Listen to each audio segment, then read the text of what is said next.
This is the Grief Talk Podcast with Vonne Solis, helping you heal after loss and life's hardest hits. Welcome to part 2 of my conversation with Vickie Menendez. In this episode, we talk Vickie's son Wesley's contract, drug addiction, the loss of Vonne's daughter to suicide, Vickie's continuing healing journey after the loss of her 4th child, her son Jesse, just 12 days after Crystal's passing in February 2023, and the resources Vickie offers as a transformational guide and author of Crystal's Butterfly Effect. We're going to turn to Jesse and then we're going to turn to self-love. But I have to say this, as you were talking right now, and as I've experienced for 20 years, my daughter started coming to me within hours of her passing. Hours. And that has never stopped. And as I mentioned earlier, she now has the ability, or let me put it this way, her ability to leave things in the physical for me, I am open to receiving them. We have to be open to this stuff. But for many, many years, it was on the astral level and dreaming. And this, they only come as just like you said, it's an absolute purity that we really can only experience with them. I can't experience with another human being. I can't experience it, only with her. And nobody else that's passed away comes to me like she does. So she doesn't come to me that way so much. And so moving this into this transition of understanding that we can live multiple timelines at a time in one incarnation. So we bring bits of, like you were talking earlier, there's the DNA that never leaves us of our children and our relationships. So if you look at other incarnations where you've had something to work out and you're maybe finessing it or completing it in this life because you've got the awareness to do that. That's what's happening with me. So I'm living 2 other lifetimes at the same time that we were in this one together, where there was death of her and me, the parent, and really trying to get the spiritual perfection of what I know this life can be, despite the loss and tragedy that many people get stuck in. And I know, Vickie, that's where you're going with your life too, based on what I read in your book. So here's the thing. When you were talking about this, and it struck me that love that we see them as, but that's what we are too. And most people are missing that. They don't even have an nth of it. And by the way, I will just say, the struggle to love yourself, I don't believe there can be any harsher way to do this than through tragic loss. And usually in our world anyway, our Western world, and maybe all around the world, I don't know how they feel in other cultures about losing a child, but certainly in our culture, this is the worst thing people can imagine happening to them. Would you agree with that? I've heard it over and over and over for 20 years. So imagine taking that and going, wow. So my moment with you was, wow, I'm really supposed to feel and respect myself as that same love sitting here, no matter how bad I think I've been or this and that. Do you want to speak to that? Do you feel that way? Yeah. And now when we lose someone and we're deep in grief, if we are reflections of what we project, here in those lower level emotions, then that's what's going to be reflecting us. So it's going to be hard for us to feel that connection to now. Agreed. So if we can work our way back up to love and joy again, then we can feel them more. And if of his secret is inviting them in. They're just saying, hey, I'm here. Invite me in. Yes. One of the rules is that you have to allow them to come into your space. They're just waiting to come in and be a part of your lives. But you have to say, I want included. Please come visit me, however you want to put it. But you have to invite them in. And sometimes we feel like it's not possible. Yes. not thinking of those terms. And so they're staying there like this. Yes, There's way down here, and they're up here just saying, I'm here, I agree. I already. Yeah, it's really interesting. And it can take, the more that you get to experience your child as infinity. I just love, like, love and infinite, as that energy. We can still, no matter how many times and how many years these amazing experiences have happened, I can still, like, what? She just did it the other day when we took our son to the airport, pulled the keys out of the ignition, put the car in park, pull the keys out of the ignition. And guess what? That ignition dinged and dinged and dinged and dinged as if we had left them in the car. And I was like freaking out. What's wrong with the car? What's wrong with the car? And there's my son. I'm trying to say goodbye to him and preoccupied with the dinging. And so I feel I missed a moment saying goodbye to my son because he's just kind of like, see ya. I mean, I gave him a hug and stuff. But I get in the car, and then it wasn't until maybe a few hours later I realized that might have been Janaea saying goodbye. It's like that. And 20 years, and yet I still get sort of fooled by it. And so do you experience any of your kids? I know you've seen them in symbolically. Have you had experiences from one or more of your children in afterlife that are so present in your physical space that you just can go, oh, it's them? Or do you still doubt some of these visits from them? Um, I think mine are more visual, but there are times when I feel like I wrote this article about Wesley and his art because I really feel like that people need to see his art. Mhm. And, um, and so to read through this article, and it was emotional, and I felt Wesley come in and then just say, Mom, this is part of our contract. This message is supposed to not only speak to your parents of addicts, but to be a warning to the addict themselves that they still have time to get the other side of this addiction, and to be an inspiration to other addicts that yes, you can do this, you can get on the other side of it. For him, like he could be standing on stage saying, I almost died of an overdose, but he didn't. But for me, I can say my son died of an overdose. I think that's a much more profound message to an addict sitting there, because I'm not, it's not my son. He's standing up there saying, I almost died. It's me saying my son did die. So that warning is maybe a little bit more profound for the addict, my story about how he had clothes laid out. He had plans that day. He didn't plan on overdosing. And no addict does. No addict, goes to shoot up or do whatever they're doing, thinking that they're going to overdose that day. Is there a stigma in the drug addicted world and losing your child to drug addiction like there is in suicide?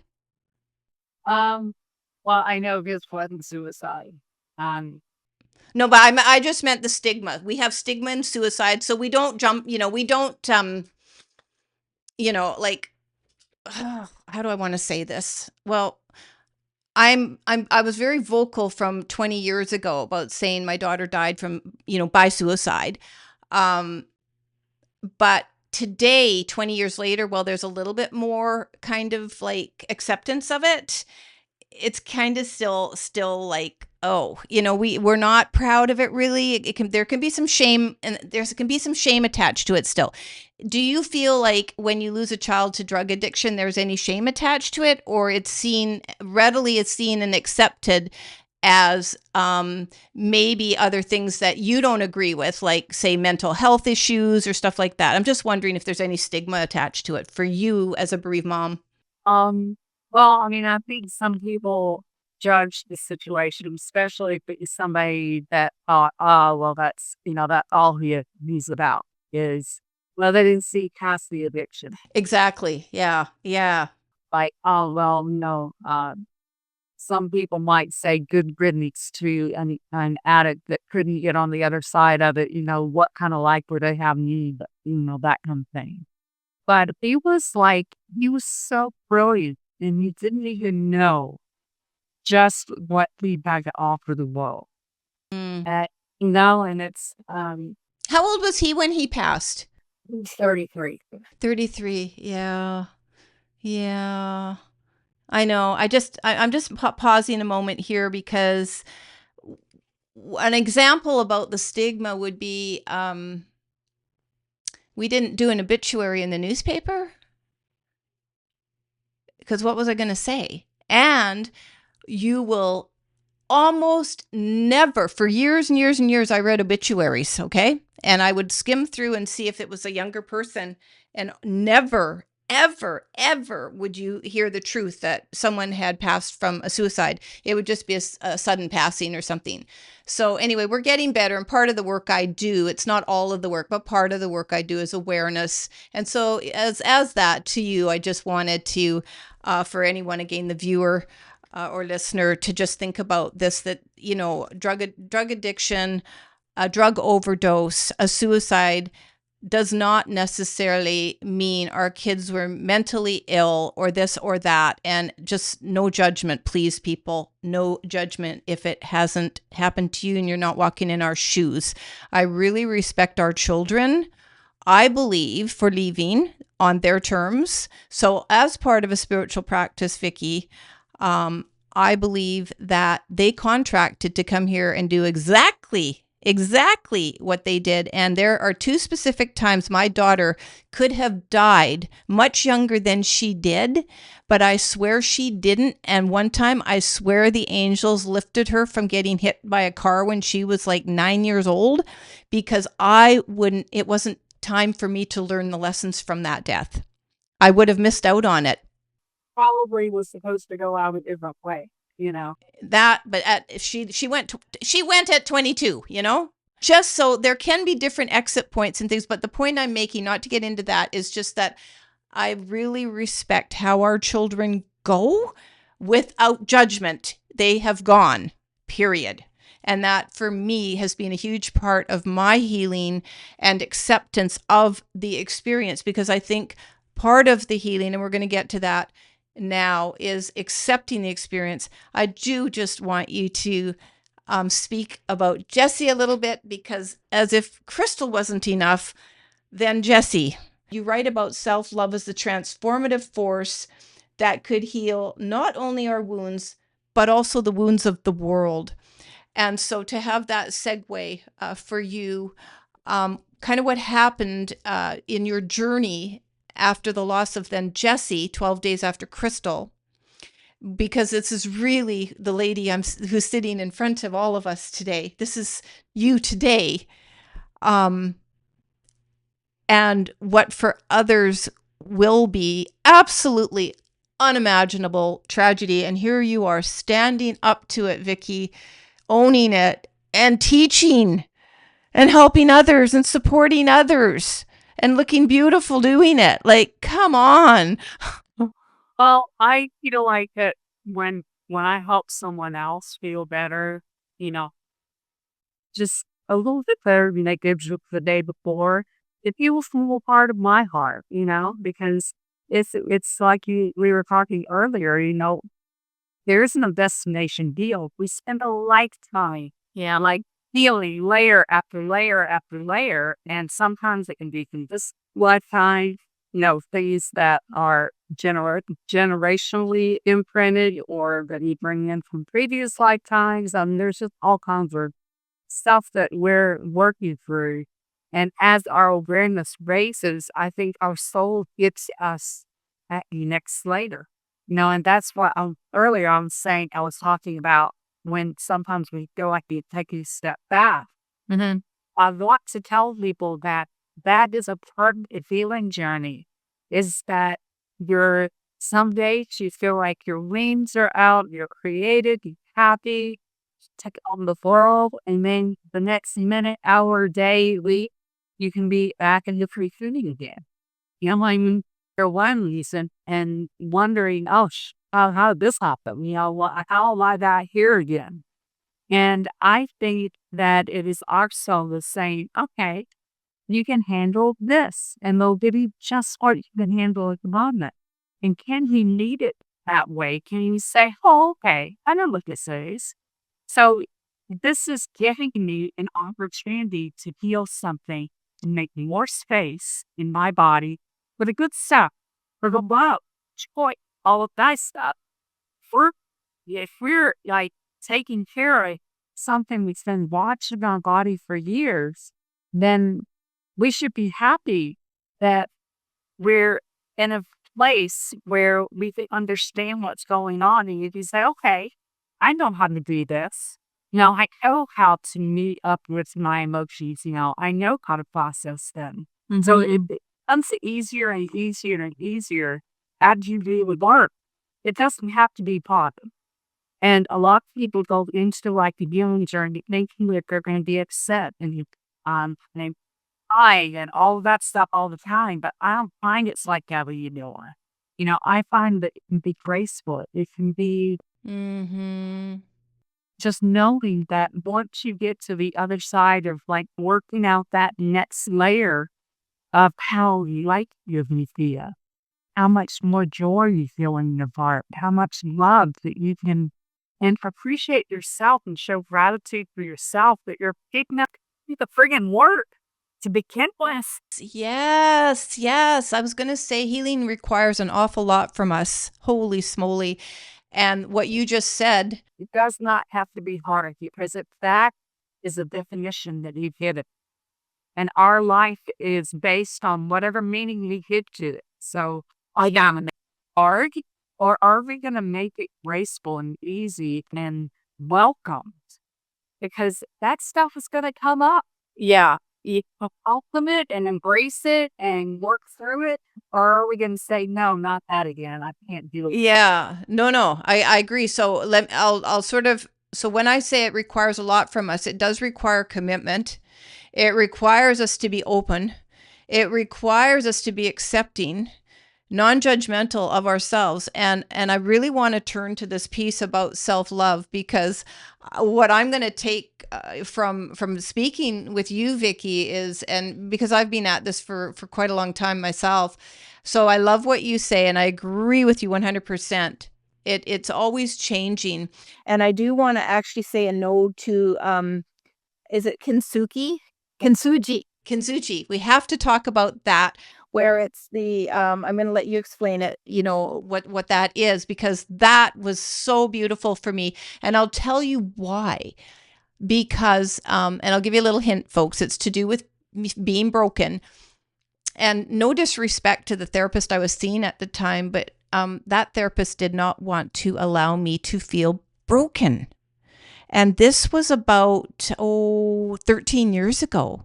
And so I was in my grief at that point for about maybe 7 years. And I was very upset about that. They wanted me to see myself as changed. But we are kind of broken when we lose a child or another significant loss. We're broken. So I do want you to talk about the self-love piece. But I do want to say, is there anything you want to say about, before we get to that, about what more did Jesse's passing teach you? Like, did it elevate you, like, or did it solidify something that you had taken away from Crystal's? It happened so soon. Was it a pact between them? Like, I mean, that's kind of hard for you to maybe answer. How did it impact you spiritually and for the healing part of it? When I got the phone call and we know the grocery store, the police were trying to identify his body, Yeah. either and drowning full. And it was so shocking. I couldn't believe what I was near. Yeah, I couldn't believe that they were telling me what they were telling me over the phone. And in the minutes of my heart just kind of shattering, something else came in. It was like And this was over, I can't say that everything came through all at once, but it kind of did. It made its awareness there that all of this was in preparation for what I'm supposed to be doing right now. It is a soul contact that I have with all of my children for them to give me these experiences. And just recently, I'll say a couple months ago, I realized that all of my kids went out exactly the way they would have wanted to go out. Wesley would have wanted to go out dramatically. Crystal would have wanted to take her time. Yeah. Esty would have wanted for it to be shocking. And all three of them went out exactly the way they were supposed to. But because I had the awareness around the contracts, I knew that if this happened 12 days later, there's going to be something much bigger than Yes. way beyond anything I could even comprehend. Exactly. And I just needed to be open for those messages to come through. And I was just getting download after download after download of what this all meant, why all of this happened and it did. And when you speak about all of the stuff leading together, it was like it created this beautiful mosaic. And one thing that somebody told me while I was in the hospital with my daughter, a friend of mine said he talks with this particular spiritual guy, and she might be able to give you some insight. So as I was talking to her, she said, in this lifetime, I really feel intuitively that you're supposed to eat the secret beauty from depth. And when she said that, I was like, well, okay, you just said something that hit me really like in the heart. Like I was like, oh my gosh, that is what I'm supposed to be doing, is seeing the beauty in all of this. Mm-hmm.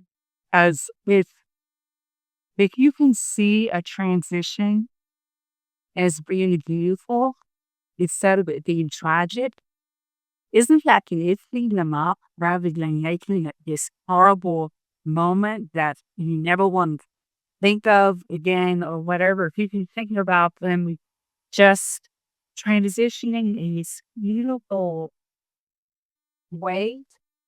Well, they are. And so as you're so what is coming to me while you're speaking is that if we could make our grief really, or the loss about them and not us, it would really do wonders to help us not suffer. And one of my big things was to understand more in the Buddhist realm that suffering isn't an illusion. And it's kind of all works together however we get it. So we don't need to suffer. We can certainly choose it, but we do not need to stay there. And then understanding, and if you're not out there on a world stage, if you're not writing books, if you're not teaching, coaching, doing any of the things that some of us are out there doing at different levels, if you could just find this for yourself, this is where we turn to the self-love piece. And let's talk a little bit about Kintsugi. Tell us that and how that people can see themselves in a new way that helps to maybe help them love themselves more. Kintsugi is the art, the Japanese art of repairing a broken heart. Right. I thought of this analogy for the testing bonds, relationships in the aftermath of loss. Because anytime you have a loss in a family, it affects everything. And it could affect my husband and I, we've been together for 31 years. He's not the children. He's not the father of his the boss. Yeah, he's so much with you. He might as well have been through that. Like he went through everything I went through with them as they grew up. And so our relationship was really tested because when you're in those lower level emotions, when you're in that deep grief, then you're met with those types of emotions, right? because everything is reflected back in the same level of frequency. So if you're in a lower level frequency, then that's what you're going to be, that's what's going to be reflected back to you. So you bring up all of the resentments you might have toward family members or toward their husband or toward somebody else, because that's where you are. You're down there in the dirt, like crawling around, and that's what you're in that rift. And that's the reason it's so important for you to get up there and into the higher level frequencies, because then you're reflecting more positive things. You're reflecting love and joy, all of that, instead of all of the guilt, the shame, the judgment, all of the stuff down there. Because if we are reflected, everything is reflected back to us, what we're projecting, then here you go. If you're way down there with throwing judgments and feeling shame about certain things that make you be weren't of a parent, or you were a great parent, but like there's always going to be those thoughts running around in your mind of what you could have done differently. Correct. But that's what you're going to be met with. So in relationships, if you're down there digging in the dirt, then you're going to be pulling up all of the things that have happened throughout your life with somebody. Because I don't know anybody that's had a perfect relationship. You're going to have fights. You're going to have things that you have resentment for the other person for, I mean, things happen throughout the years, especially if you've been with me for a long time. So I found that when I was in my deepest grief was when all of those resentments that I had toward my husband that typically wouldn't even surface came back. They came back up to the surface. Um, but when it comes to Kintsugi, there I use quotes in my book a lot. Yeah. And the quotes kind of help me to kind of get in the energy of what I wanted that chapter to be about. It says, Kintsugi is a Japanese pottery technique. When something breaks, like a vase, they glue it back together with melted gold. Instead of making the cracks invisible, they make them beautiful. To celebrate the history of the author, what it's been through. And I was just thinking of us like that. My heart full of gold veins instead of cracks. So the way they look at names, they take and make each crack in a bowl of top so that you can see it, so that you can see what the object has been through. And I just thought that was the most beautiful analogy to use, because when you're broken, or I like to say, I kind of thought of what you said, broke you earlier, you're changed forever. What the things that we go through, they do change us forever. And I don't use broken any more than I have to, because I think we're just different. It changes us, but he would change us so that we're just more enlightened. We're more aware and more conscious of the life that's going on around us. Like my son, I'm more present with him now, the one that I have here. I'm more present with my husband, who I love more than I did before. That's nice. I want to say two things about that. So for me, I straight up, I'm just going to say, I believe we can all feel whatever way we need to feel. Case closed. You want to feel it, you feel it, babe. So I did feel very broken. I no longer feel broken, but by not, and so it changed. That's a given. But I didn't want to, for me, skim over the parts of a broken heart. I actually believe my mom died from a broken heart. Oh, yeah. You have a broken heart. I'll say it. And again, that would have piled on generational trauma. So I just want to finish about the being broken. So for me, it was very important that I felt someone was hearing me, because, and now I have to tell you about this as well. So, I'm married to a man that was not the father of my daughter. Her biological father died 5-6 years after her. Anyway, the issue of step parenting and step parent grief is one that's largely, I don't think, addressed, and it gets super complicated. In our case, my husband has 3 children, 2 from his first marriage and 1 we have together, our son, whom we absolutely adore. But there is a difference in the bereavement, and he was with me from the time my daughter was 7. So like you, your husband was with you for many of the years of your children. And but there was still, and my sister helped me with this, because over many years, and we've been together married 34, there were many years that I was very angry that he wasn't feeling what I was feeling, because I saw, and I met many bereaved parents who were biological parents of a child that they lost, and they seemed to grieve the same kind of thing. They got each other, and as painful and awful as it was, those that stayed together, it's just there wasn't a barrier between them, and at least not the people I met. So I did feel that very strongly there was. So one day my sister said to me about 3 years ago, she goes, he's not a bereaved dad. And that stopped me in my tracks, because it was true. He might have been a bereaved stepdad, but he still had his 3 kids. Right?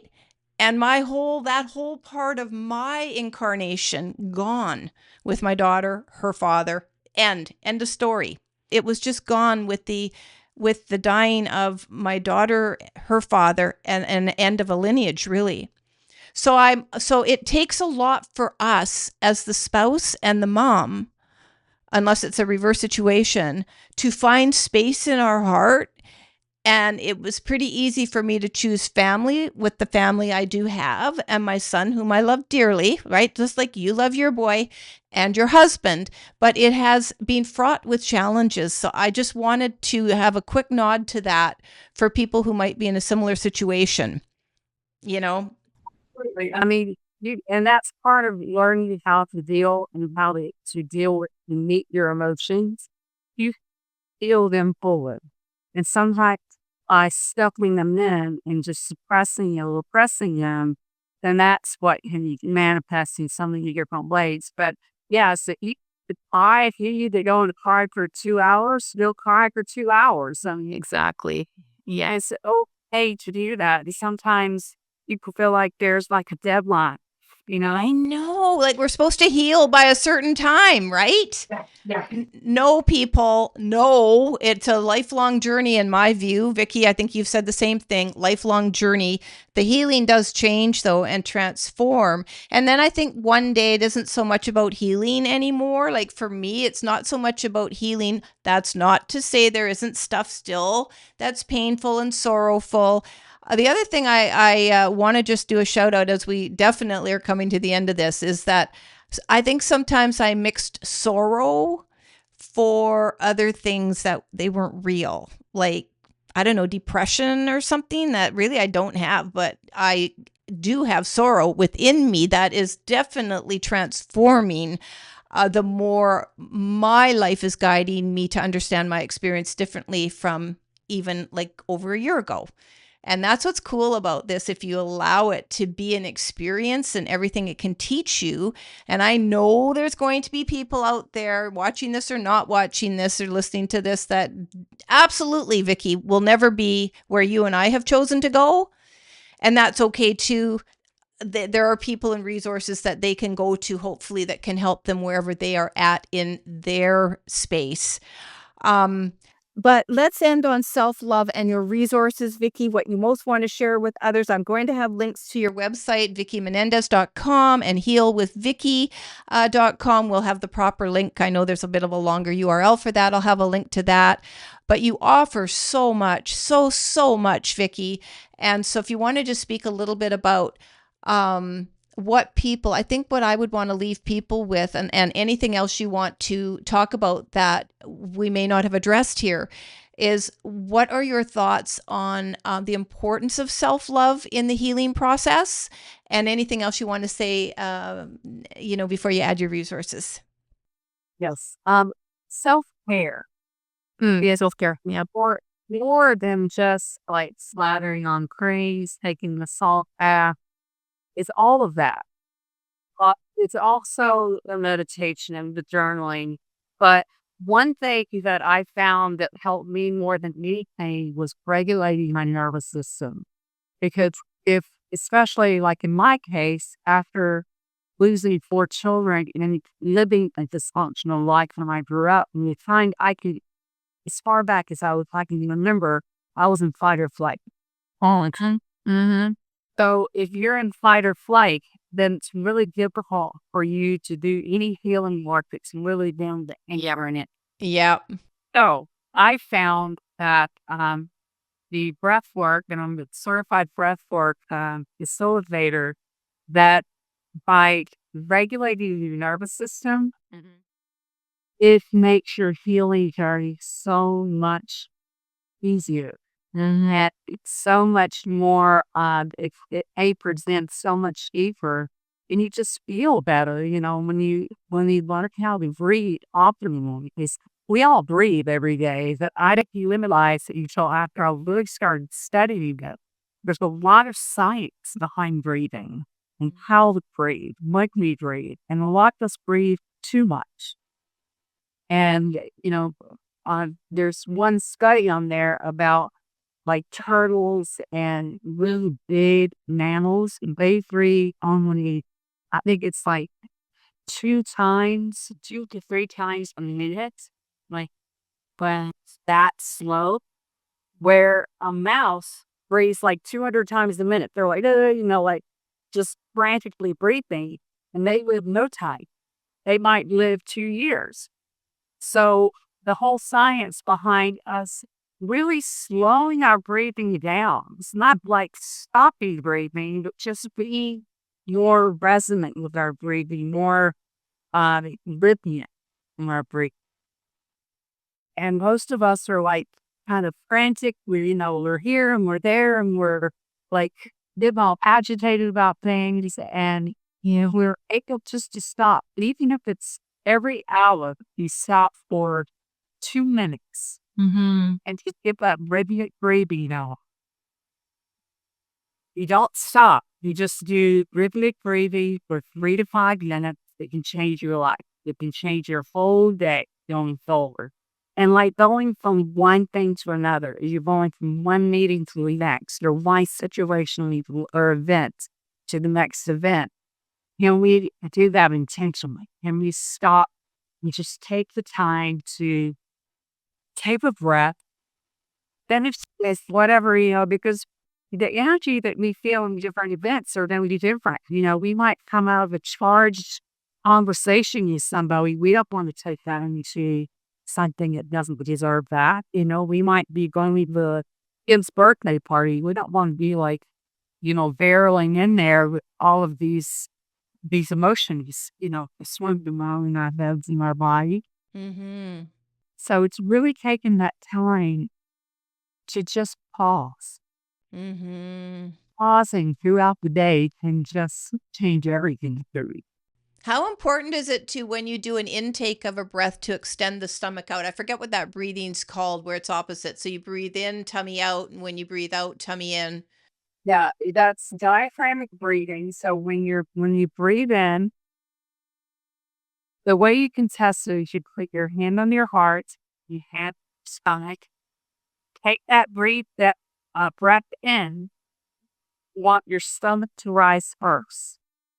Okay. So most people are breathing kind of into their chest when they're not breathing into the diaphragm.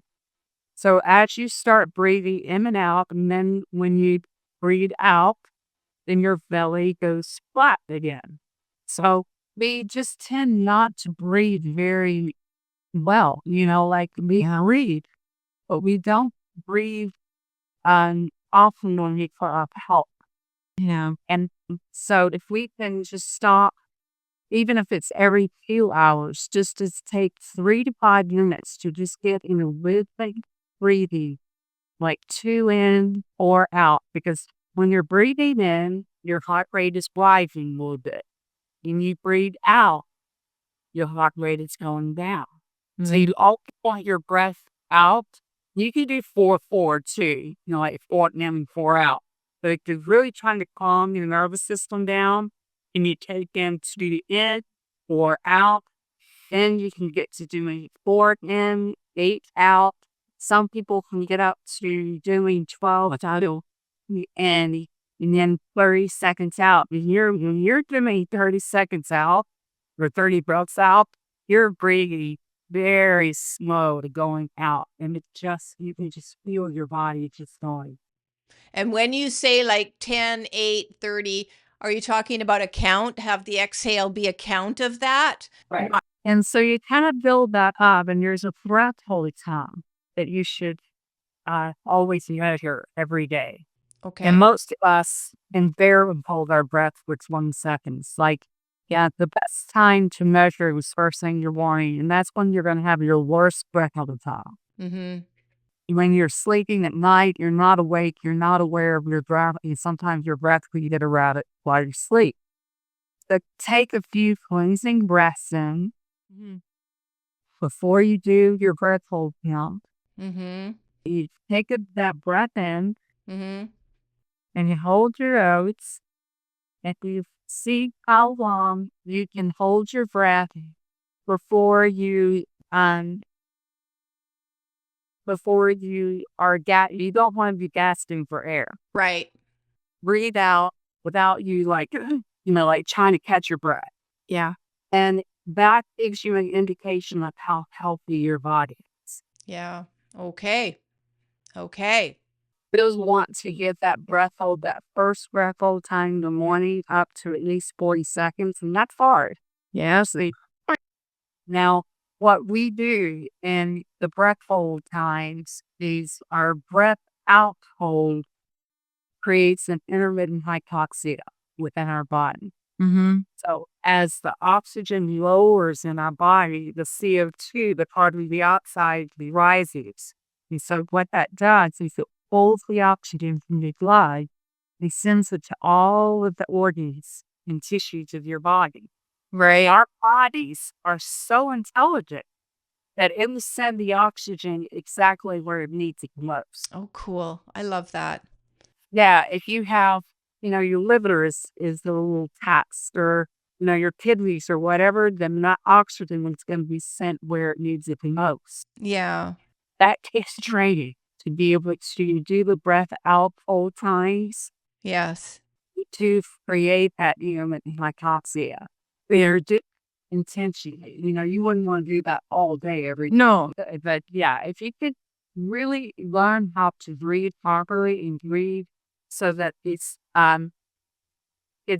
actually helping your body to live better, Mm-hmm. that then you look forward to it. It's like, the breath work is like you feel better. You have more clarity. Like if you do your breath work in the morning, I always get mine out of the way and learning. I feel more clarity in my work during the day. I think that all of its things. And it helps to regulate my nervous system. Yes. When your nervous system's regulated, there's not a whole lot that makes you agitated. Yes. Yes. You're already like this, you're in fight or flight. Yeah.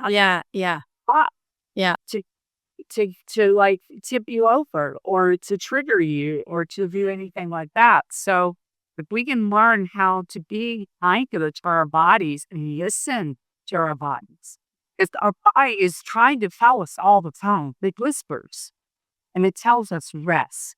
It tells us to do this, but what happens when you don't listen? Eventually you get sick. Yes, that's a hospital. You end up with some unmanageable disease. Yes. Heart disease, cancer, or whatever it is, Yeah. because we kept ignoring what our body has been trying to tell us for years. Yeah. So it's checking in. It's doing the somatic check-in to our body. Mm-hmm. Every morning before I get up, I ask myself or ask my body, what do you need? And if it needs another hour of sleep and I don't have to get up, like there's some days that, you gotta get up. But there's other things that you can do if you have to get up in order to bring that energy back to your body. And one of those things is doing the breath work. Mm-hmm. Beautiful. I was just thinking also, we're going to turn to your resources now. All of this part of self-care, the more you respect and care for your body, for what you've been through. So for your mind, your mental state, your same thing, your emotions, your spiritual journey, everything, it all is connected.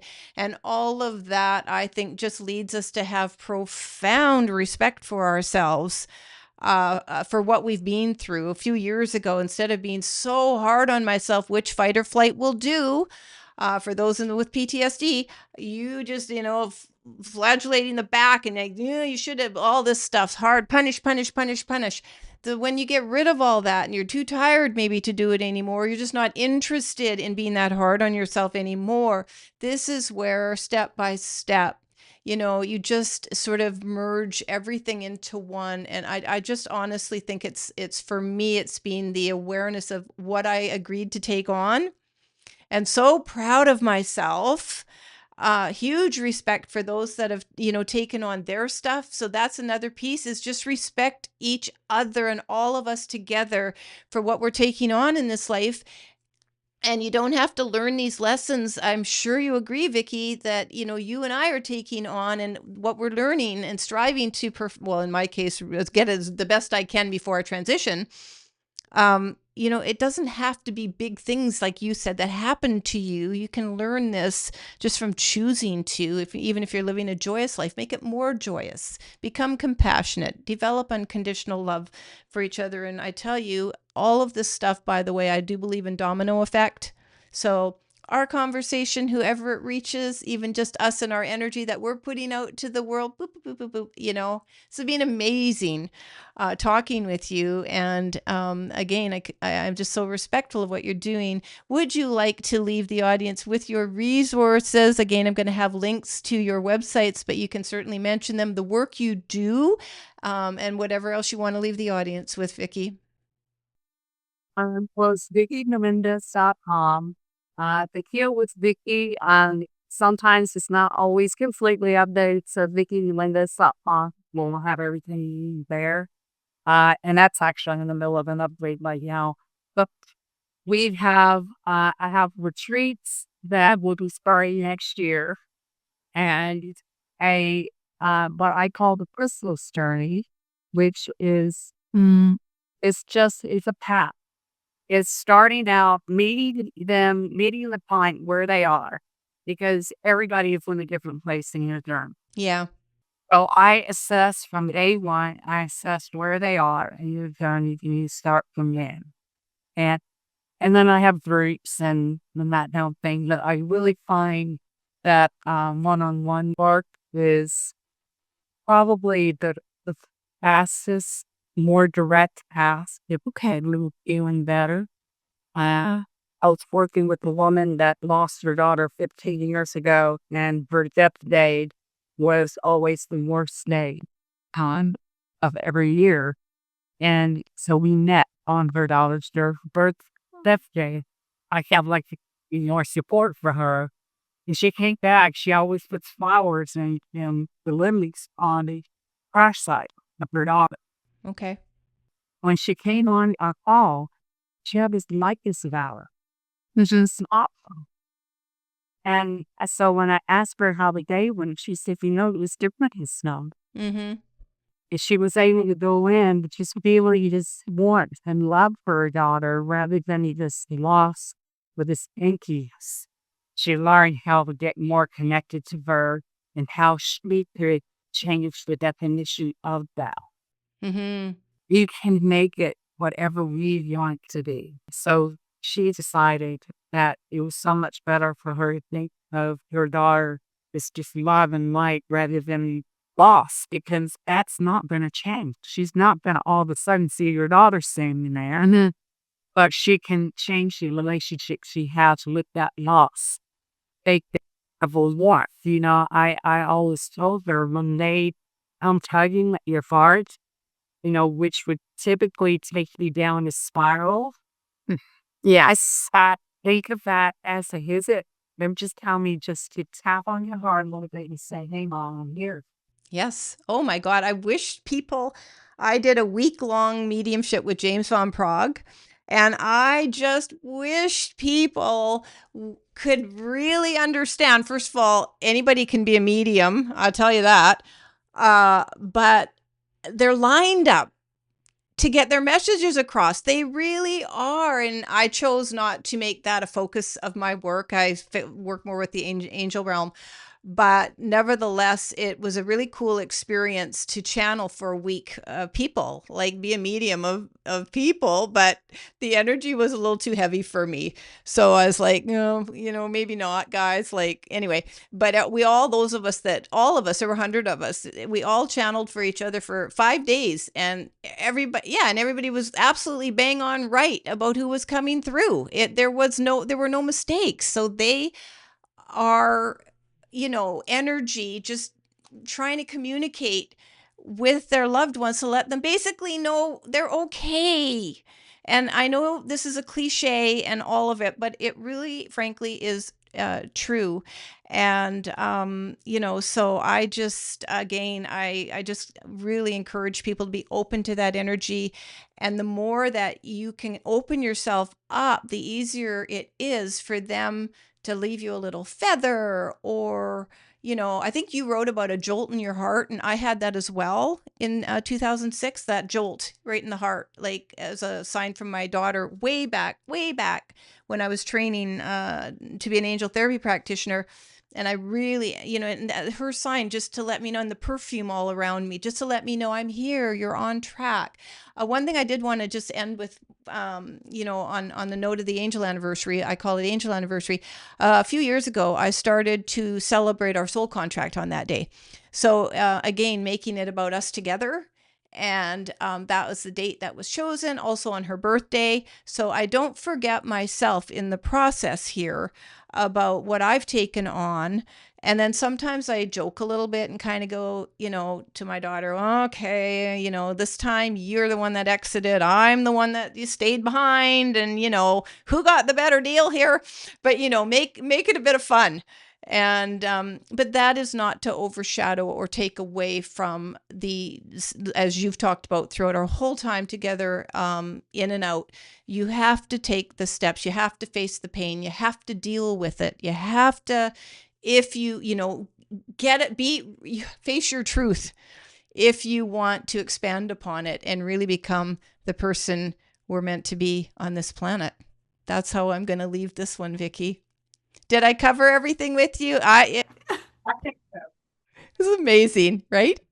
Thank you. Thank you so much for coming on my podcast. Thank you so much for, in advance, for everybody, your story and your wisdom is going to touch. And, just meeting you has been wonderful. So, thank you for becoming part of my podcast community, Vickie. Thank you for inviting me. Really enjoy our time together today. Me too.